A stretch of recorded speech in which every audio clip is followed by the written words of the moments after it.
ఆకాశవాణి ప్రాంతీయ వార్తలు చదువుతున్నది డివి సత్యనారాయణ.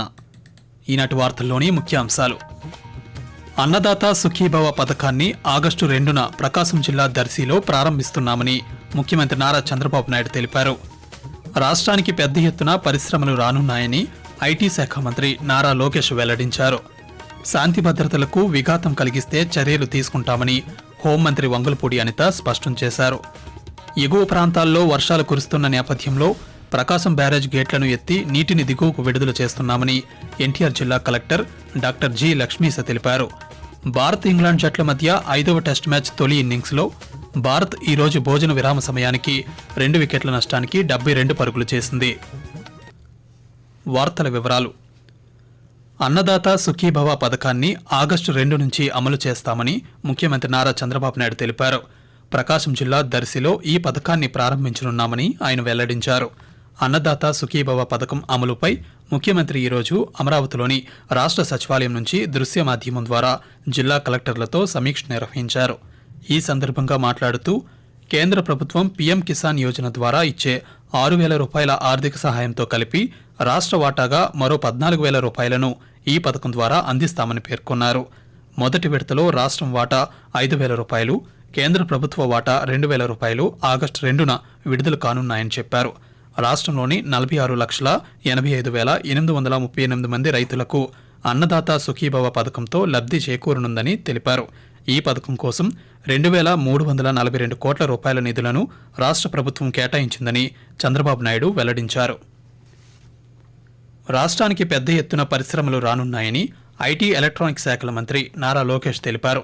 అమరావతి రాష్ట్ర సచివాలయంలో ఈరోజు ఆయన పాత్రికేయులతో మాట్లాడుతూ పెట్టుబడులను ఆకర్షించేందుకు సింగపూర్లో నిర్వహించిన పర్యటన విజయవంతమైందని చెప్పారు. ఐటీ తదితర రంగాలలో పరిశ్రమలు స్థాపించేందుకు మెరుగైన అవకాశాలు ఉన్నాయని తెలిపారు. అమరావతిలో క్వాంటమ్ వ్యాలీ గురించి సింగపూర్ పర్యటనలో పారిశ్రామికవేత్తలకు వివరించామని మంత్రి నారా లోకేష్ తెలియజేస్తూ, క్లస్టరైజేషన్ అవుతే కంపెనీలకి వర్టికల్ హారిజాంటల్ ఇంటిగ్రేషన్ అవుతుంది. అనంతపూర్కి కియా తీసుకెళ్ళాం. కర్నూలుకి పెద్ద ఎత్తున రెన్యూబుల్ ఎనర్జీ సంస్థలు మేము తీసుకెళ్తున్నాం. చిత్తూరు, కడపకి ఎలక్ట్రానిక్స్ మ్యానుఫ్యాక్చరింగ్ సంస్థలు తీసుకొస్తున్నాం. కంప్రెస్డ్ బయోగ్యాస్ ప్రకాశంకి వెళ్ళింది. కృష్ణా, గుంటూరు, అమరావతి కాకుండా ఏకంగా క్వాంటమ్ వ్యాలీగా ప్రకటించాం. ఉభయ గోదావరి జిల్లాలో పెద్ద ఎత్తున మేము ఆక్వాని ప్రోత్సహిస్తున్నాం. ఇంకా ఉత్తరాంధ్రకు వచ్చేగల భారతదేశంలోనే అతిపెద్ద steel plant, data city, pharma కంపెనీలు, ఐటీ పరిశ్రమలు మేము ఈ రోజు తీసుకెళ్తున్నాం. రాష్ట్రంలో శాంతి భద్రతలకు విఘాతం కలిగిస్తే చర్యలు తీసుకుంటామని హోంమంత్రి వంగులపూడి అనిత స్పష్టం చేశారు. అమరావతిలోని రాష్ట్ర సచివాలయంలో ఈరోజు మంత్రి పాత్రికేయులతో మాట్లాడుతూ ప్రతిపక్ష నాయకులు వైఎస్ జగన్మోహన్ రెడ్డి పర్యటనలకు ప్రభుత్వం అనుమతినిస్తోందన్నారు. ఈ పర్యటనలకు సంబంధించి సరైన సమాచారం అందిస్తే దానికి అనుగుణంగా ఏర్పాట్లు చేయడానికి రాష్ట్ర ప్రభుత్వం సిద్ధంగా ఉందని హోంమంత్రి తెలిపారు. పర్యటనల పేరుతో ఎవరైనా అవాంఛనీయ సంఘటనలకు పాల్పడితే చర్యలు తప్పవని ఆమె హెచ్చరించారు. ఎగువ ప్రాంతాల్లో వర్షాలు కురుస్తున్న నేపథ్యంలో ప్రకాశం బ్యారేజ్ అన్ని గేట్లను ఎత్తి నీటిని సముద్రంలోకి విడుదల చేస్తున్నామని ఎన్టీఆర్ జిల్లా కలెక్టర్ డాక్టర్ జి లక్ష్మీస తెలిపారు. ఇబ్రహీంపట్నం మండలంలో కలెక్టర్ ఈరోజు పర్యటించారు. ఈ సందర్భంగా మాట్లాడుతూ వరద ఉధృతి కారణంగా బ్యారేజ్లో నీటి స్థాయి 3 లక్షల క్యూసెక్లకు చేరుకునే అవకాశం ఉన్నందున కృష్ణానది పరివాహక ప్రాంతాల ప్రజలు వాగులు, వంకలు, కాలువలు వంటివి దాటే ప్రయత్నం చేయవద్దని కోరారు. క్షేత్రస్థాయిలో సమన్వయ శాఖల బృందాలను అప్రమత్తం చేసేందుకు జిల్లా కలెక్టరేట్లో 9154970454 నెంబర్తో కంట్రోల్ రూమ్ ఏర్పాటు చేశామని కలెక్టర్ లక్ష్మీషా తెలిపారు. అమరావతిలో అంతర్జాతీయ ప్రమాణాలతో హరిత వనాలు ఏర్పాటు చేసేలా చర్యలు తీసుకోవాలని ముఖ్యమంత్రి నారా చంద్రబాబు నాయుడు అధికారులను ఆదేశించారు. రాజధానిలో సుందరీకరణ, పచ్చదనాన్ని పెంపొందించే విషయంలో చేపట్టాల్సిన కార్యాచరణ గురించి రాష్ట్ర సచివాలయంలో ఈరోజు జరిగిన సమీక్షా సమావేశంలో అధికారులతో ముఖ్యమంత్రి చర్చించారు. ఈ సందర్భంగా మాట్లాడుతూ అమరావతిలో ఔషధ మొక్కలను నాటాలని సూచించారు. గ్రీన్ బెల్ట్ ప్రాంతంలో దేశీయ వృక్షజాతులు ఉండేలా చూడాలని కోరారు.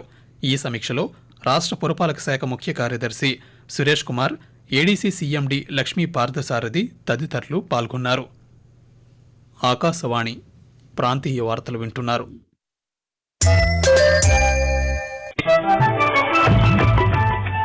నిరంతర వార్తా విశేషాల కోసం ఆకాశవాణి సామాజిక మాధ్యమ వేదికలైన news on air YouTube channel ను, newsonair.gov.in వెబ్సైట్ ను, ట్విట్టర్ లో ఆల్ ఇండియా రేడియో న్యూస్ ను వీక్షించండి. తెలుగు ప్రాంతీయ వార్తా విశేషాల కోసం ఆకాశవాణి న్యూస్ విజయవాడ మరియు Akashvani news Visakhapatnam YouTube channels ను వీక్షించండి.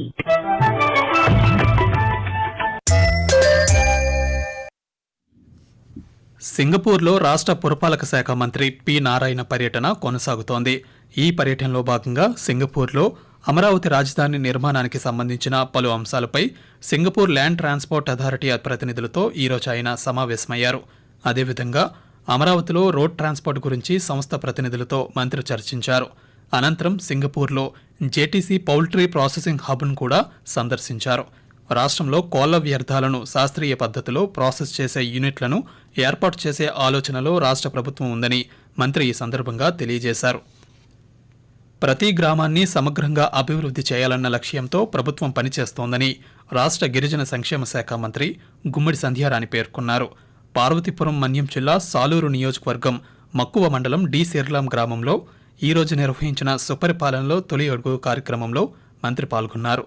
విద్య, వైద్యం, రవాణా, తాగునీరు, మౌలిక సదుపాయాల కల్పన వంటి అన్ని రంగాల్లో సమగ్ర అభివృద్ధి కోసం ప్రభుత్వం అనేక చర్యలు చేపడుతోందని మంత్రి వివరించారు.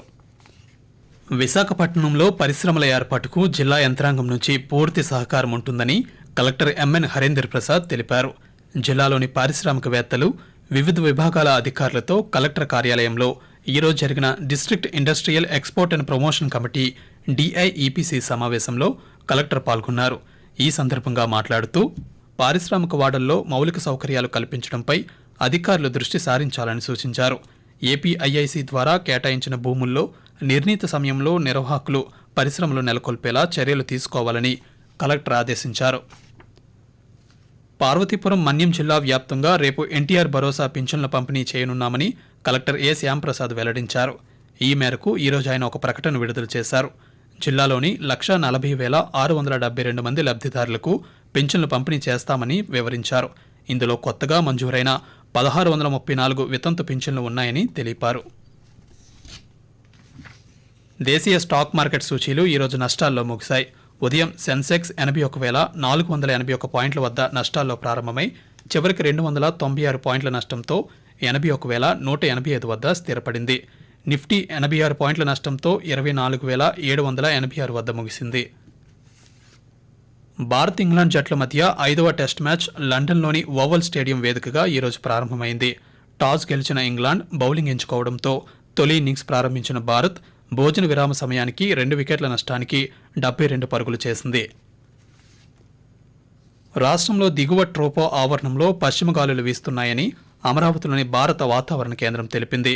వీటి ఫలితంగా రాష్ట్రంలో రాగల 3 రోజుల వరకు ఒక మోస్తరు వర్షాలు కురుస్తాయని వాతావరణ కేంద్ర అధికారిని జి లక్ష్మి తెలియజేస్తూ, ఆంధ్రప్రదేశ్ మరియు యానాంలో దిగువ ట్రోపో ఆవరణంలో పశ్చిమ దిశగా గాలులు వీస్తున్నాయి. వీటి ఫలితంగా రాష్ట్రంలో రాగల 2 రోజులకు రేపు తేలికపాటి నుంచి ఒక మోస్తరు వర్షాలు లేదా జల్లులు కొన్ని చోట్ల కురిసే అవకాశం ఉంది. బలమైన గాలులు గంటకు 40 నుంచి 50 కిలోమీటర్ల వేగంతో వీచే అవకాశం ఉంది. దక్షిణ కోస్తా ఆంధ్రప్రదేశ్ మరియు రాయలసీమ తేలికపాటి నుంచి ఒక మోస్తరు వర్షాలు లేదా జల్లులు 1 లేదా 2 చోట్ల కురిసే అవకాశం ఉంది. బలమైన గాలులు గంటకు 40 నుంచి 50 కిలోమీటర్ల వేగంతో వీచే అవకాశం ఉంది. ప్రాంతీయ వార్తలు ముగించే ముందు ముఖ్య అంశాలు మరోసారి. అన్నదాత సుఖీభవ పథకాన్ని ఆగస్టు 2న ప్రకాశం జిల్లా దర్శిలో ప్రారంభిస్తున్నామని ముఖ్యమంత్రి నారా చంద్రబాబు నాయుడు తెలిపారు.